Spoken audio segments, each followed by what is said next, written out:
à tous, on se retrouve aujourd'hui pour notre deuxième épisode de notre série Les Nuits de la lecture. Alors aujourd'hui, moi je vais vous présenter l'extrait d'un ouvrage pour la littérature jeunesse, Les Enfants de la Mine, de Fabien Grégoire. Fabien Grégoire, c'est un auteur belge, un illustrateur également, qui a beaucoup décrit dans ce monde de la mine le côté technique, le côté scientifique, le côté historique.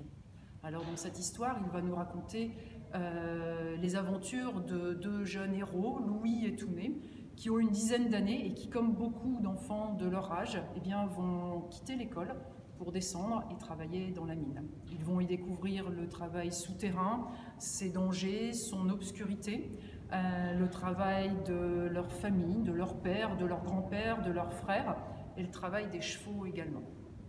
Alors je vais vous lire un extrait sans plus attendre. Voilà, depuis des années qu'ils en entendaient parler, ils la voyaient enfin, la mine, la vraie, celle du fond. Devant eux s'ouvrait une salle d'où partaient deux galeries. « Allez, allez, on n'est pas là pour regarder le paysage !» cria Charles. Les équipes se séparèrent. Louis partit avec Émile vers un chantier de boisage, tandis que Tounet accompagnait son père et son frère aux écuries.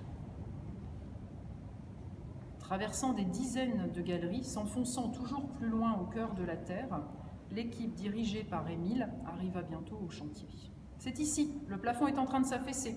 Il faut remplacer le bois sur 10 mètres. » Louis fut chargé de transporter les planches depuis leur lieu de stockage à quelques dizaines de mètres de là pour les apporter sur le chantier. La température était insupportable et Louis regrettait presque le vent glacial du dehors. Vers midi, la pause casse-croûte fut la bienvenue.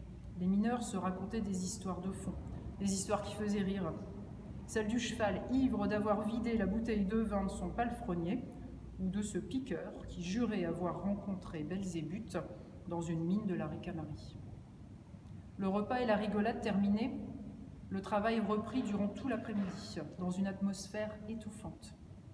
Vers 16 heures, le retour vers la surface commença.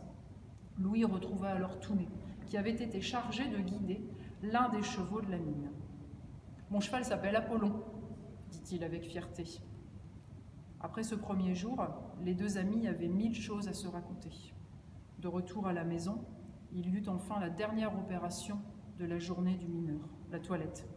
Mais Louis savait, pour avoir vu souvent des mineurs après le bain, qu'il ne parviendrait pas à ôter toute la poussière de charbon qui recouvrait son corps.